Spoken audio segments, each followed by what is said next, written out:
Hello students, আমার YouTube চ্যানেলে তোমাদেরকে স্বাগত। আজকে আমি তোমাদের ক্লাস 11 পড়াবো। তোমাদের ক্লাস 11 আমরা স্ট্রেট লাইন পোর্শনটা আমরা কন্টিনিউ করছিল, ঠিক আছে। সরলরেখা চ্যাপ্টার আমরা কোঅর্ডিনেট জিওমেট্রিটা শুরু করেছিলাম, তাই তো। তার আমরা থিওরি পার্ট করেছি, হ্যাঁ, এক দুটো প্রবলেম পার্টও দিয়েছি। আমরা মূলত 4 মার্কসের অঙ্কগুলো কন্টিনিউ করছিলাম, তাই তো। এসএনতে বইটা আমরা ফলো করি, হ্যাঁ, এসএনতে বইয়ের যেরকম ভাবে আছে সেরকম ভাবে আমরা করি। যাই হোক, ভিডিওগুলো ভালো লাগলে তোমরা পুরোপুরি দেখো, তোমার বন্ধুদের সাথে শেয়ার করো, ঠিক আছে। সাবস্ক্রাইব করো, আর অবশ্যই নোটিফিকেশন আইকনটা টিপে রাখবে, তাহলে তোমরা নোটিফিকেশন পাবে যখন আমি নতুন ভিডিও কোনো কন্টিনিউ করবো, ঠিক আছে। তো চলো আজকে তোমাদের শুরু করে দিই 4 মার্কসের অঙ্কগুলো নিয়ে, ঠিক আছে। আমরা মূলত করিয়েছিলাম, দেখবে আমরা করেছিলাম, হ্যাঁ, 9 পর্যন্ত করেছিলাম, ঠিক আছে। আমরা তারপর থেকে কন্টিনিউ করবো, চলো।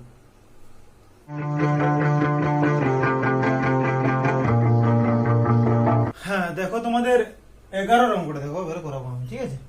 11 অঙ্কটা কি বলেছে না, 11 না 12 অঙ্কটা, 12 অঙ্কটা 11 আর 12 একই অঙ্ক, ঠিক আছে। 12টা আমি করেছি, দেখো কি বলেছে যে দেখাও যে a plus 2b into x plus a minus 3b into y plus b minus a equals to 0 এই সরলরেখাটি সর্বদা একটা স্থির বিন্দু দিয়ে যায়, আমি ওই বিন্দু স্থানাঙ্ক নির্ণয় করবো, এটা আমাদের কি চেয়েছে, ঠিক আছে। এটা সরলরেখা দেওয়া আছে, সরলরেখাটা কি দেওয়া আছে, a plus 2b into x a plus 2b into x plus a minus 3b into y plus b minus a equals to 0 এই সরলরেখাটা কি বলেছে, এই সরলরেখাটা বলেছে তোমার সর্বদা একটা স্থির বিন্দুতে যাবে এবং ওই বিন্দু স্থানাঙ্কটা নির্ণয়। তো এই ইকুয়েশনে আমি কি করছি দেখো, এই ইকুয়েশনটা একটু সাজিয়ে নিচ্ছি আমরা। কি করব, বা এটা কি করতে পারি, যদি ধরো আমি এটা কমন নিয়ে কত হবে দেখো, যদি আমি স্টেপ একটা ax না, এবার আমি জাস্ট যোগই করে দিচ্ছি, plus 2bx plus ay minus 3by plus b minus a equals to 0। কি বলেছে, বলছে এই সরলরেখাটা একটা স্থির বিন্দু দিয়ে পাস করবে, ঠিক আছে। আর ওই স্থির বিন্দু স্থানাঙ্কটা আমাদেরকে নির্ণয় করতে বলেছে। তো আমরা কি করছি দেখো, আমরা এটা কমন নিচ্ছি, এটা কমন নিয়ে কি পড়ে থাকবে বলো, x plus y minus 1 plus bটা কমন নিচ্ছি, কি পড়ে থাকবে 2x মাইনাস 3y প্লাস 1 সমান 0। এটাকে 1 নম্বর দিলাম সাপোজ, দেখো। আচ্ছা, আমি একটা কথা বলতে পারি, ভালো করে লক্ষ্য করো, যে যদি এটা নট ইকুয়ালস টু 0 হয় বা বিটা নট ইকুয়ালস টু 0 হয়, ভালো করে লক্ষ্য করো, এ আর বি এর যদি আমি এ আর বি এর নট ইকুয়ালস টু 0 বাদ দিয়ে যদি অসংখ্য মান আমরা নিই, তাহলে কখন এই কন্ডিশনটাকে হোল্ড করবে। অ্যাকচুয়ালি এ এর মান যাই হোক, বি এর মান যাই হোক, কখন এই কন্ডিশনটা হোল্ড করবে, সমান 0 কখন হবে বলো। যদি সাপোজ এই কোঅর্ডিনেটটা 0 করতে পারে আর এই কোঅর্ডিনেটটা 0 করতে পারে, মানে এই পুরোটা সমান যদি 0 আর এই পুরোটা সমান যদি 0 করতে পারে, তাহলে তো পুরো কন্ডিশনটা হোল্ড করবে। 1 নম্বর সরলরেখাটা এ আর বি এর মান যাই হোক না, এর মান আর বি এর মানটা আমরা 0 নেবো না, এর মানটা নট ইকুয়ালস টু 0 আর বি এর মানটা নট ইকুয়ালস টু 0 বাদ দিয়ে, ঠিক আছে। যদি এইটা সমান 0 হয় বা এটা সমান 0 হয়, তাহলে কি বলবো, পুরো কন্ডিশনটা হোল্ড করছে, ঠিক না। তাহলে পুরো কন্ডিশনটা যদি হোল্ড করে, এখানে যে ভ্যালুগুলো পাবো, নিশ্চয়ই এক্স আর ওয়াই মানে এক্স আর ওয়াই একটা নির্দিষ্ট মান পাবো যদি আমরা ওগুলো সলভ করি, ঠিক আছে। সেটা একটা স্থির বিন্দু দিয়ে অবভিয়াসলি পাস করবে। তাহলে আমরা কি করবো, যে A not equals to 0 comma B not equals to 0 এর বিভিন্ন মানে, এর মান যাই হোক না, এর মানটা 0 আর বি এর মানটা 0 নিলে তাহলে হচ্ছে, কিন্তু এর 0 না নিলে, ঠিক আছে, তখন কি হবে, এর মান যাই হোক কেন, ঠিক আছে। 1 নম্বর সরলরেখা, এই সরলরেখাটা x plus y minus 1 equals to 0 এবং 2x minus 3y plus 1 equals to 0 এর এত সরলরেখা দিয়ে ছেদবিন্দু দিয়ে যায়, ঠিক আছে। এত সরলরেখা ছেদবিন্দু আমি এত সরলরেখার কি বলবো, ছেদবিন্দু আমি সরলরেখাকে নির্দেশ করব।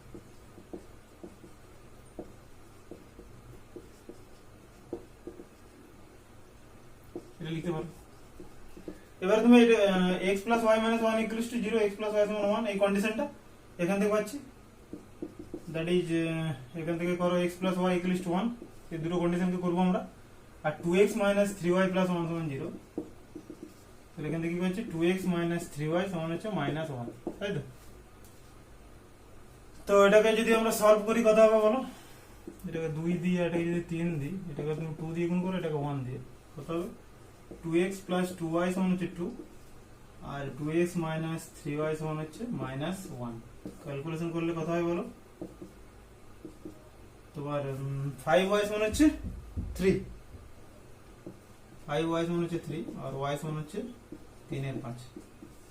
আচ্ছা, এখান থেকে তোমার y x সমান কত হবে বলো?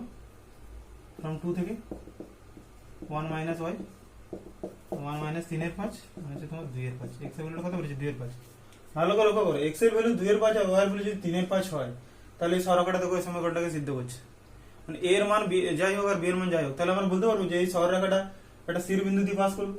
অবভিয়াসলি স্থির বিন্দু মানে কত? এখানে x এই কোঅর্ডিনেটটা মানে এই কোঅর্ডিনেটটা 2 এর 5, হ্যাঁ এই কোঅর্ডিনেটটা 0 আর এই কোঅর্ডিনেটটা 0, তাহলে স্থির বিন্দু দিয়ে পুরো পাস করছে, মানে x আর y এর আমরা একটা স্থানাঙ্ক পেয়ে গেছি।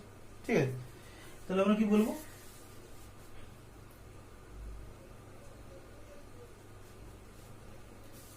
অতএব সরলরেখাটি এটি স্থির বিন্দু আমি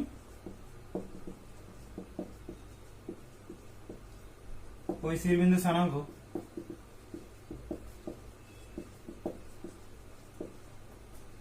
কত হবে? 2 এর 5, 3 এর 5। বোঝা গেল কি করলাম? কোনো উদাহরণ একটা অঙ্ক আছে এরকম ভাবে দেখবে, তাহলে বুঝতে পারবে আমরা। চলো দেখো তোমাদের 14 অঙ্কটা কি বলেছে। দেখো বলছে যে তোমার 4x প্লাস 3y সমান হচ্ছে 5 cos আলফা আর দেওয়া আছে 6x minus 8y equals to 5 sin আলফা। এই সরলরেখা দুটির মূল বিন্দু থেকে লম্ব দূরত্ব দেওয়া আছে p1 আর p2।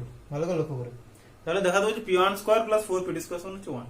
এটা অরিজিন থেকে ওদের যে পারপেন্ডিকুলার ডিসটেন্সটা সেটা বলা আছে, একটা p1 একটা p2। ঠিক আছে, দুটো সরলরেখা দেওয়া আছে, দুটো স্ট্রেট লাইন, তাহলে ওটা সমান 1 দেখাতে হবে। ঠিক আছে, তো আমাদের কি ইকুয়েশন গুলো দেখো কি দেওয়া আছে? 4x প্লাস 3y সমান 5 cos আলফা। দ্যাট ইজ আমরা কি করতে পারি? তাহলে 4x plus 3y minus 5 cos আলফা ইকুয়ালস টু 0। এই সরলরেখার কি? এই সরলরেখার মূল বিন্দু থেকে লম্ব দূরত্বটা কত দেওয়া আছে? p1 দেওয়া আছে, তাই তো? তাহলে এই সরলরেখার মূল বিন্দু থেকে লম্ব দূরত্ব কত হবে বলো? মূল বিন্দু থেকে লম্ব দূরত্ব, তাহলে বলতে পারবে মূল বিন্দু থেকে লম্ব দূরত্ব কত হবে? অ্যাকচুয়ালি দেওয়া আছে কত? p1 সমান অ্যাকচুয়ালি কত হয় আমরা কি জানি? আমরা কি জেনেছি x plus by plus c equals to 0। এই সরলরেখার মূল বিন্দু থেকে লম্ব দূরত্ব কত হয়? অ্যাকচুয়ালি p সমান mod of c by root over y square plus b square, বটে কি না? মানে অ্যাকচুয়ালি কি হয় এখানে? x এর মানটা কত? 0 হয়, প্লাস b এর মানটা y এর মানটা 0 minus plus c by root over y square plus b square. Actually কি জানি আমরা x1, y1 পয়েন্ট থেকে যখন করেছিলাম তখন কি করেছিলাম? mod of ax1 plus by1 plus c by root over y square plus b square, বটে কি না? এটা করেছিলাম অ্যাকচুয়ালি। তাহলে 0,0 মূল বিন্দু মানে তো 0,0, 0,0 পয়েন্ট থেকে ডিসটেন্সটা কত হবে? a * 0 plus b * 0 plus c divide by root over y square plus b square, বা শুধু তুমি করতে পারো mod of c by root over y square plus b square. একই ব্যাপার। ঠিক আছে, তাহলে এই সরলরেখার মূল বিন্দু থেকে লম্ব দূরত্ব কত হবে? অ্যাকচুয়ালি তুমি করতে পারো -5 cos আলফা divide by root over 4x square plus 3 square. Actually calculation করলে হয় কি না? তাহলে এটা কত হবে? 5 cos আলফা divide by root over 16 plus 9 মানে কত? রুট 25। রুট 25 মানে কত হবে? 5 রুট 25 মানে 5 cos আলফা বাই 5 সমান হয়ে গেল cos আলফা। ভালো করে লক্ষ্য করো, p1 এর ভ্যালুটা কত বেরিয়ে গেল? cos alpha.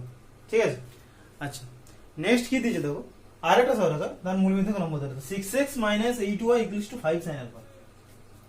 তাহলে 6x minus 8y equals to 5 sin আলফা, that is 6x minus 8y minus 5 sin alpha equals to 0। সরলরেখার মূল বিন্দু থেকে লম্ব দূরত্ব, মূল বিন্দু মানে তো 0,0, তাই তো? মানে ওখানে আমরা x এর জায়গায় 0 আর y এর জায়গায় 0 বস করে লম্ব দূরত্ব p2 সমান কত হবে বলো? একই -5 sin alpha divide by root over of 6x square plus 8 square, বটে কি না? -5 sin alpha divide by root over of 6 square plus 8 square মানে কত হয়? এটা ক্যালকুলেশন যদি করি দেখো এটা কত? 5 sin alpha ডিভাইড বাই 36 প্লাস 64, 64 100 রুট 100 √100 হয় মানে তোমার হচ্ছে 5 sin alpha ডিভাইড বাই 10 5/2 ঠিক আছে। তাহলে p2 সমান কত হচ্ছে actually sin alpha by 2 implies কত করতে পারে 2p2 মানে হচ্ছে sin alpha এটা করা যায় ঠিক আছে। আর এখান থেকে তোমার p1 সমান কত বেরিয়েছে cos alpha p1 সমান কত বেরিয়েছে cos alpha তাই তো এই ভ্যালুটা বেরিয়েছে p1 সমান কি চেয়েছে দেখো আমাদেরকে লক্ষ্য করো মানে p1 square plus 4p2 square সমান দেখো বেরিয়ে গেল। আমরা যদি করি sin square plus sin square আলফা প্লাস cos স্কয়ার আলফা তখন আমরা কি জানি 1 জানি তাই তো sin স্কয়ার আলফা মান কত বা 2p2 তার হোল স্কয়ার প্লাস p1 তার হোল স্কয়ার সেটা সমান 1 এটা করতে পারো বা বাম সাইডে বস করতে পারো একই ব্যাপার 2p2 তার হোল স্কয়ার মানে প্লাস p1 তার হোল স্কয়ার 4p2 স্কয়ার দেওয়া আছে তো তাহলে ইমপ্লাইজ কত হবে 4p2 square plus p1 square সমান 1 এটা আমাদের आंसर প্রুফ চেয়েছি প্রুফড হয়ে গেল কি করলাম 4p2 square plus p1 square সমান 1 এই ছিল আমাদের নম্বর। চলো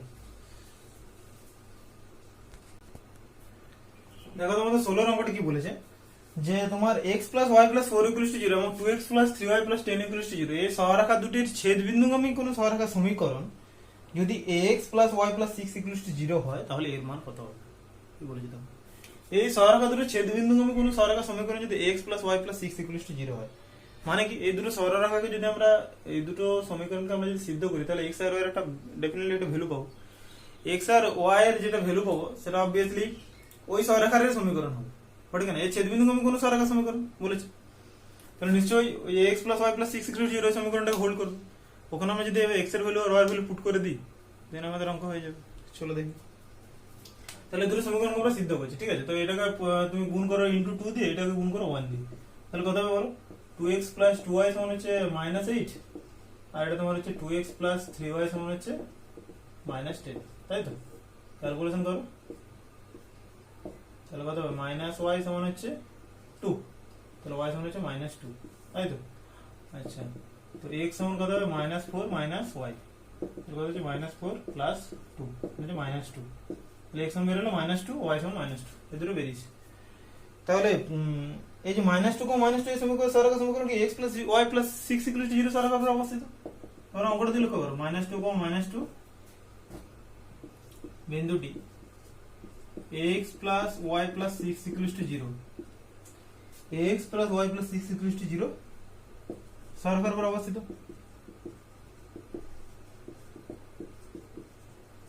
এটা কি বলতে পারবো তাহলে x এর জায়গায় -2 আর y এর জায়গায় -2 তাহলে কত a * -2 + -2 + 6 = 0 that is -2a -2 + 6 = 0 আর কত হবে -2a + 4 = 0 আর 2a সমান কত হলো 4 a সমান কত 4/2 আচ্ছা 2 হয়ে গেল এর ভ্যালুটা 2 বের হলো কারণ এই সরলরেখাটা ছেদবিন্দুগামী সরলরেখা সমীকরণ বলেছে না তো এই সরলরেখাটা যেটা ছেদবিন্দু হবে সেটা নিশ্চয়ই সমীকরণটাকে সিদ্ধ করবে ওই সমীকরণটার উপরেই অবস্থিত ঠিক আছে ছেদবিন্দুগামী সরলরেখা তাহলে এই সমান হচ্ছে 2 বের হলো।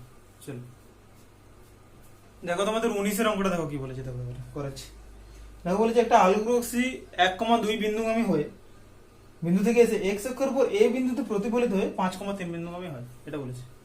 একটা আলো রশ্মি 1,2 বিন্দু থেকে আসছে সাপোজ যদি আমি ধরি ছবিটা এঁকেছি দেখো 1,2 বিন্দু থেকে ধরো একটা আলো রশ্মি আসছে সেটা কি বলছে যে x অক্ষের উপর a বিন্দুতে প্রতিফলিত হয়ে x অক্ষের উপর a বিন্দুতে প্রতিফলিত হয়ে কি বলেছে 5,3 বিন্দুগামী হয় সেটা 5,3 বিন্দু দিয়ে পাস করছে সাপোজ এরকম ব্যাপারটা যদি হয় তাহলে বলেছে যে a বিন্দুর স্থানাঙ্কটা নিয়ে নেব এটা আমাদের অঙ্ক কি করব আমরা দেখো আচ্ছা প্রতিফলিত হয় আমরা ফিজিক্সে পড়েছি আপতন কোণ প্রতিফলন কোণ মনে আছে তোমাদের আমরা কি করে এই আলোক রশ্মিটা যখন একটা অভিলম্বের সাথে অ্যাকচুয়ালি এটা অভিলম্ব আমরা আঁকি এখান থেকে ধরো একটা সবুজ অভিলম্ব আঁকছি অভিলম্ব কোণটা এখান থেকে একটা পারপেন্ডিকুলার এর নাম দিচ্ছি সাপোজ আমি an ঠিক আছে এই সাপোজ নাম দিলাম আমরা an ঠিক আছে তো আপতন রশ্মি অভিলম্বের সঙ্গে যে কোণটা করবে এটাকে কি বলে আপতন কোণ এটা প্রতিফলন কোণ তোমাদের ফিজিক্স আছে তোমরা জানো হয়তো ঠিক আছে তোমরা 10 এ পড়েছো এই কোণটা আর এই কোণটা সমান হয় তাই তো মানে অ্যাকচুয়ালি কি হয় একটা আলোর রশ্মি যদি এখান থেকে প্রতিফলিত হয় এর নাম দিচ্ছি আমি ধরো সাপোজ এটার নাম দিচ্ছি p এটার নাম দিচ্ছি q আলোর রশ্মি p বিন্দুতে যদি প্রতিফলিত হয় কোনো কিছু একটা অক্ষের উপরে ঠিক আছে সমান্তর কোনো কিছু একটা হ্যাঁ মানে এটা আলোর রশ্মি যদি কোনো বিন্দু থেকে প্রতিফলিত হয়, এই কোনো বিন্দু থেকে আপতিত হয়, এটা অভিলম্বের সঙ্গে কি করে এই কোণটা আর এই কোণটা সমান হয়, ঠিক না? আমরা এটা জানি না, অ্যাঙ্গেল PAN সমান আমাদের অ্যাঙ্গেল কি হবে, অ্যাঙ্গেল QAN। এটা হয় না, এটা আপতন কোণ, এটাকে প্রতিফলন কোণ বলে। এটা তোমরা নিশ্চয়ই জানো। এটাকে কি, AN-টা হচ্ছে অভিলম্ব, AN-টাকে বলা হচ্ছে অভিলম্ব, ঠিক আছে? এগুলো এখানে কাজে লাগছে একটু আধটু। তো আমাদেরকে নির্ণয় করতে হবে যে এই বিন্দু স্থানাঙ্কটা, তাই তো? তো আমরা এই বিন্দু স্থানাঙ্কটা যেহেতু x অক্ষের উপরে আছে, এই স্থানাঙ্কটা আমরা কত ধরে নিতে পারি? x অক্ষের উপর y টা 0 হয় তো x, 0 ধরে নিতে পারি। কি বললাম? x অক্ষের উপর y স্থানাঙ্কটা 0 তো, তাহলে আমরা x, 0 ধরে নিতে পারি, ঠিক আছে? আমরা এই ভ্যালুটাকে ধরে নিচ্ছি, দেখো পরে ছবিটা বুঝো, এই ভ্যালুটাকে আমরা ধরে নিচ্ছি থিটা, এই ভ্যালুটাকে আমরা ধরে নিচ্ছি থিটা। যদি এটা থিটা হয়, এটা কত হবে বলে? এটাও তো থিটা হবে, কারণ এই দুটো তো ইকুয়াল, এই দুটো তো সমান, তাহলে এই অ্যাঙ্গেলটা যা হবে এই অ্যাঙ্গেলটা তাই হবে, তাই তো? তাহলে আমরা কি লিখবো, যে ধরি আলোক রশ্মি এ P1,2 বিন্দু থেকে, P1,2 বিন্দু থেকে, ঠিক আছে, x অক্ষের উপর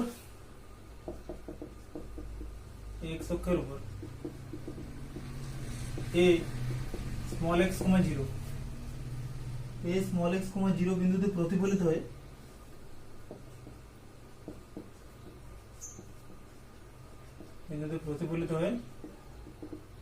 q 5,3 বিন্দু দিয়ে যায়। এই কথা লিখতে পারি, q 5,3 বিন্দু দিয়ে যায়। ভালো করে লক্ষ্য করো, ঠিক আছে? এই কথা লিখলাম। তাহলে এই বিন্দুতে আবার x অক্ষের উপর লম্বটা ধরে নিচ্ছি an, এই বিন্দুতে আমরা x অক্ষের উপর লম্বটা ধরে নিচ্ছি an, an-টা অভিলম্ব, এটা ধরেছি, ঠিক আছে? an-টা অভিলম্বটা লিখেছি, ওটা লিখলেই হবে, ঠিক আছে? আচ্ছা, প্রতিফলনের নিয়ম অনুসারে আমরা কি জানি অ্যাকচুয়ালি? এই কোণটা সমান হচ্ছে এই কোণটা, অ্যাঙ্গেল PAN সমান হচ্ছে অ্যাঙ্গেল QN, এটাও আমরা লিখেছি, এটাও লিখবে সাইডে, অ্যাঙ্গেল PN সমান হচ্ছে অ্যাঙ্গেল QN। হ্যাঁ, তাহলে আমরা ধরে নিচ্ছি অতএব অ্যাঙ্গেল PAO সমান হচ্ছে অ্যাঙ্গেল QAX সমান থিটা, ধরি, ঠিক আছে? ভালো করে লক্ষ্য করো, এর সমান থিটা ধরে নেওয়া হয়েছে, অ্যাঙ্গেল PAX সমান হচ্ছে অ্যাঙ্গেল QAO সমান হচ্ছে থিটা। আচ্ছা, এবারে আমরা কি নির্ণয় করবো অ্যাকচুয়ালি? দেখো, এই যে এই বিন্দু স্থানাঙ্কটা নির্ণয় করতে হবে তো। আচ্ছা, PA বিন্দুটা ভালো করে লক্ষ্য করো, PA বিন্দুটা, এই P এর প্রবণতা কত বলতে পারবো আমরা? P এর প্রবণতা আমরা কত বলতে পারবো? PA বা এই P এর প্রবণতা কত হবে? আমরা কি জানি? 1,2 আর x, 0, এই দুটো বিন্দুর প্রবণতা কি হয়? y2 - y1 বা x2 - x1। আমরা কি জানি? দুটো সরলরেখা, এই দুটো বিন্দুর প্রবণতা কি হয়? তাদের কোটির অন্তর ডিভাইড বাই তাদের ভুজের অন্তর, তাই তো? দেখো, এবার আমরা Q এর সরলরেখার প্রবণতাটা নির্ণয় করবো। আসলে দেখো, Q তোমার 5,3 ও a x, 0 রেখার প্রবণতা কত হবে বলো? tan QAX কত হবে? tan QAX সমান, দেখো কত হবে অ্যাকচুয়ালি? y2 - y1 মানে y2 - y1 divide by x2 - x1, এটা করতে পারি। মানে তোমার হচ্ছে tan থিটা সমান হচ্ছে 3/5 - 6, এক নম্বর দিন। ভালো করে লক্ষ্য করে একটা কথা, এই সরলরেখাটা, এই কিউ এর সরলরেখা x কে ধনাত্মক দিকের সঙ্গে থিটা কোণ করেছে কিনা? আমরা এর প্রবণতা থিটা বলছি, tan থিটা বলছি, কি করে? এর আনতিটা থিটা বলছি, কারণ এই সরলরেখাটা x কে ধনাত্মক দিকের সঙ্গে থিটা কোণ করেছে, কিউ এর সরলরেখাটা। তারে আমরা এই প্রবণতাটা নির্ণয় করতে পারি, আমরা tan থিটা সমান 3/5 - 6 বলতে পারবো। তোমরা বলতে পারবে যে পি এ সরলরেখাটা x কে ধনাত্মক দিকের সঙ্গে কত কোণ করেছে? পি এ সরলরেখাটা x কে ধনাত্মক দিকের সঙ্গে কত কোণ করেছে, মানে পুরোটা কত হবে? যদি এইটুকু থিটা হয়, এই পুরো বড়টা কত হবে? পাই মাইনাস থিটা, অবভিয়াসলি এটা থিটা। এই কিউ, এই সরলরেখাটা x কে, এই পি এ সরলরেখাটা x কে ধনাত্মক দিকের সঙ্গে কত কোণ করবে? তাহলে পাই মাইনাস থিটা করবে। তাহলে দেখো ভালো করে লক্ষ্য করো, তাহলে পি 1,2 ও a x, 0 রেখার প্রবণতা, এর প্রবণতা কত হবে? tan of PAO, tan of PAO না, tan of PAX, এটা তো অ্যাকচুয়ালি tan of PAX সমান কত হবে? tan of PAX, কিন্তু এই রেখাটা x কে ধনাত্মক দিকে সঙ্গে কোণটা করে সমান কত হবে অ্যাকচুয়ালি? 2 - 0 divide by 1 - 6। ভালো করে লক্ষ্য করো, মানে এটা কত হবে? tan of PAX এর ভ্যালুটা কত? PAX সমান তো অবভিয়াসলি পাই মাইনাস থিটা হবে। যদি এইটুকু থিটা হয়, এটা তো 180 ডিগ্রি মাইনাস থিটা হবে দেখবি পি এক্স বা এক্স এর পি। হ্যাঁ, একই ব্যাপার, এক্স কে ধনাত্মক ডিভিশন করছে, তাহলে tan of pi minus theta সমান কত হবে 2/1 মাইনাস x। আবার tan of pi minus theta সমান কত হবে বলো, মাইনাস tan থিটা। এটা করে জেনে কি ত্রিকোণমিতিতে 2/1 মাইনাস x, এটা পেলাম 2 নাম্বার। বোঝা গেল কি বলছি? অঙ্কটা ভালো অঙ্ক কিন্তু ফিজিক্সের একটু কনসেপ্ট আছে সামান্য। এবার দেখো এই দুটো ভ্যালু আমরা পুট করে দেবো, তাই তো 1 আর 2 থেকে কি পাচ্ছি দেখো।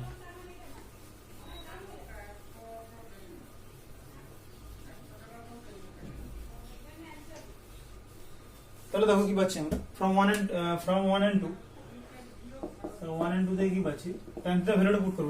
3/5 - x সমান কত হবে অ্যাকচুয়ালি 3/5 - x সমান -2/1 - x। ভালো করে লক্ষ্য করো, পড়ে গেল 3/5 - x সমান হচ্ছে -2/1 - x করতে পারো। তাহলে ক্যালকুলেশন করলে কত হয় 3 - 3x সমান হচ্ছে -10 + 2x। তাহলে 5x সমান কত হবে অ্যাকচুয়ালি দেখো 13। ভালো করে লক্ষ্য করো, আর x সমান কত হবে 13/5। তাহলে এই বিন্দু স্থানাঙ্ক কত 13/5, খুব ভালো অঙ্ক। ঠিক আছে, তোমাদের এই যে রিসেন্ট পড়েছে অঙ্কটা, এই যে পড়েছে জয়েন্ট অঙ্কটা পড়েছে। ঠিক আছে, বোঝা গেল ব্যাপারটা কি বললাম? চল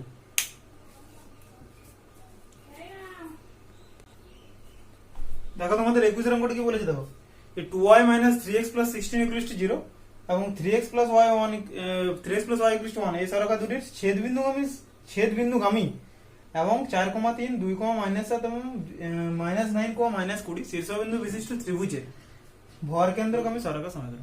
কি বলেছে দেখো, এই দুটো সরলরেখার যেটা ছেদবিন্দু পাবো, এমনকি যে ত্রিভুজটা দিয়েছে ওই ত্রিভুজে যে তিনটে শীর্ষবিন্দু দেওয়া আছে তাদের যে ভরকেন্দ্রটা, ওই দুটো সরলরেখার ছেদবিন্দুগামী সরলরেখা সমীকরণ নির্ণয় করতে হবে। ওই দুটো সরলরেখার মানে যে সরলরেখাটা হবে ওই দুটো পয়েন্ট দিয়ে যে দুটো পয়েন্টগুলো আমরা পাবো তাদের সমীকরণ নির্ণয় করতে, এটা আমাদেরকে বলেছে। তাহলে আমরা কি করবো, প্রথমে ইকুয়েশনটাকে সলভ করবো, তাই তো। তাহলে কত পাচ্ছি আমরা, দ্যাট ইজ 2y - 3x সমান হচ্ছে -16 করো, আর এটা পাচ্ছি 3x + y সমান হচ্ছে বা y + 3x সমান হচ্ছে 1। হ্যাঁ, এটাকে গুণ করো, এটা 1 নম্বর ইন্টু 1, এটা 2 নম্বর ইন্টু 2। ঠিক আছে, তাহলে 2y - 3x সমান হচ্ছে -16, 2y + 6x সমান হচ্ছে 2। ঠিক আছে, ক্যালকুলেশন -12 প্লাস মাইনাস, অর্থাৎ -9x সমান হচ্ছে -18, আর x সমান কত হয় 18/9 হচ্ছে 2। x সমান যদি 2 হয়, এখান থেকে y সমান কত হবে বলো, y সমান হচ্ছে 1 - 3x, 1 - 3 × 2, 1 - 6 মানে হচ্ছে -5। তাহলে y সমান বেরিয়ে গেল -5 আর x সমান বেরিয়ে গেল -2। ঠিক আছে, এটা বেরোলো। এবার লক্ষ্য করে কি বলেছে, এবার বলেছে তোমাদের সূত্র মনে আছে কিনা জানি না, ABC তিনটে ত্রিভুজ, তো ABC একটা ত্রিভুজ হলো, এই ত্রিভুজের তিনটে শীর্ষবিন্দু হচ্ছে A R B R C। এটা 4, 3, এটা হচ্ছে তোমাদের B হচ্ছে কত 2, -7 আর C টা কত -9, -20। ভালো করে লক্ষ্য করো, 4, 3, 2, -7 এবং -9, -20 শীর্ষবিন্দু বিশিষ্ট ত্রিভুজের ভরকেন্দ্র স্থানাঙ্ক কত হবে, x1, y1, x2, y2, x3, y3 এই ত্রিভুজের তিনটা শীর্ষবিন্দু বিশিষ্ট ভরকেন্দ্র স্থানাঙ্ক আমরা কত জেনেছিলাম মনে আছে, x1 + x2 + x3/3, y1 + y2 + y3/3। তোমাদের 2 ডাইমেনশনে যেটা ফার্স্ট পার্ট আমরা দিয়েছি সেখানে আমরা সূত্রগুলো লিখিয়ে দিয়েছি, তোমরা এটা আগেও করেছো। ঠিক আছে, তোমরা যদি না দেখে থাকো ভিডিও পার্টটা দেখতে পারো। ঠিক আছে, প্লেলিস্টে আমরা লিংকটা দেবো। তো এই শীর্ষবিন্দু বিশিষ্ট ত্রিভুজের ভরকেন্দ্র স্থানাঙ্কটা কত হবে বলো, তাহলে বের করাচ্ছি 4, 3, হ্যাঁ B হচ্ছে তোমার 2, -7 ও C -9, -20, -9, 4, 3, 2, -7 আর -9, -20 শীর্ষবিন্দু বিশিষ্ট ত্রিভুজের ভরকেন্দ্রের